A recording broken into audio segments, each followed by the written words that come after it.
Hello बच्चों, आपका स्वागत है हमारे YouTube चैनल गुरुजी करियर पॉइंट में।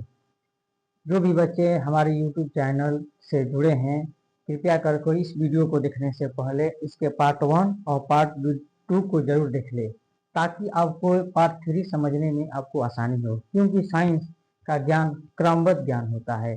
तो चलो हम समय को व्यस्त करते ना हुए हम साइंस में जो आगे का टॉपिक पढ़ रहे थे, जो साइंस के तीनों सेक्टर को खत्म कर चुके थे, और हमारा पहला जो सेक्टर था भौतिकी, हम उसमें आज एंट्री करने जा रहे हैं और समझने का प्रयास करते हैं। तो बच्चों, भौतिकी को इंग्लिश में कहा जाता है फिजिक्स, और फिजिक्स शब्द की उत्पत्ति ग्रीक भाषा के फिजिक्स से हुआ है, जिसका अर्थ होता है नेचर यानी प्रकृति।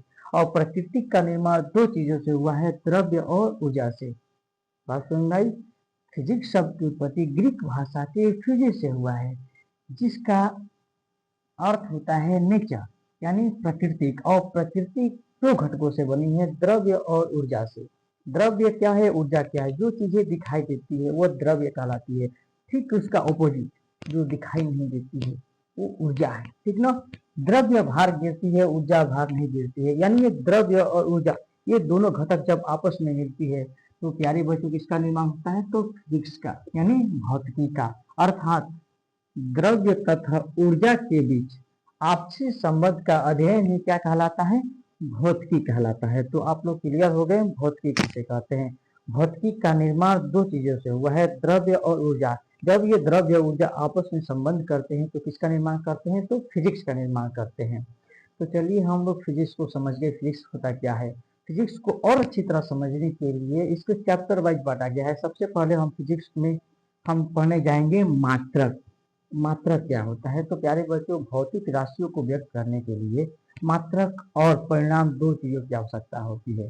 फिजिक्स में भौतिक राशियों को व्यक्त करने के लिए मात्रक और परिणाम दो चीजों की आवश्यकता होती है, जिसको हम समझने का प्रयास करेंगे, ठीक ना। तब तक से आप लोग इतना उतार लीजिए, ठीक है। तो भौतिक राशियों को व्यक्त करने की फेमस प्रणालियां हैं चार, ठीक ना। भौतिक राशियों को मापने के लिए हम चार प्रणालियों का इस्तेमाल करते हैं, जिसमें से पहला प्रणाली का नाम है एफपीएस पद्धति। एफपीएस पद्धति में क्या किया जाता है? जो समय था यानी एस का मतलब होता है सेकेंड यानी सेकेंड, ठीक ना।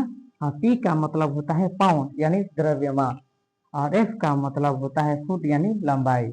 यानी एफपीएस पद्धति में समय को समय को सेकंड में, और द्रव्यमान को पाउंड में, और लंबाई को फुट में मापा जाता था।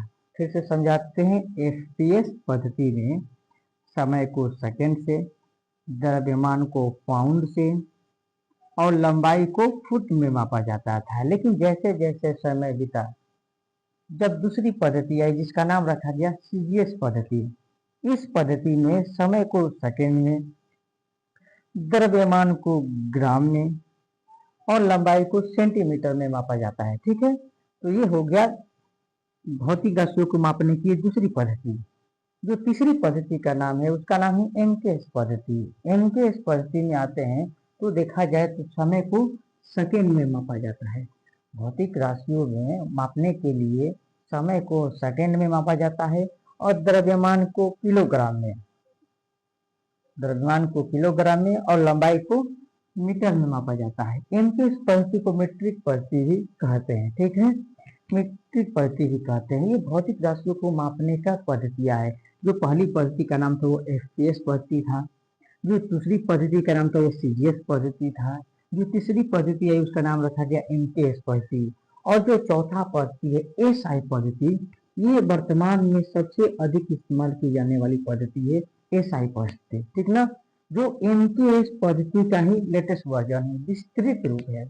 तो इसको अच्छी तरह समझने के लिए हम इसके लिए नेक्स्ट वीडियो बनाएंगे, और इसके सभी मात्रकों के बारे में अच्छी तरह समझेंगे, क्योंकि वर्तमान समय में जो सबसे अधिक जिस मात्रक का इस्तेमाल होता है, जिस पद्धति का इस्तेमाल होता है, उसका नाम है एसआई पद्धति, ठीक है। तो अगले वीडियो को आप जरूर देखिएगा, ताकि आपका मात्रक अच्छे से अच्छे क्लियर होके।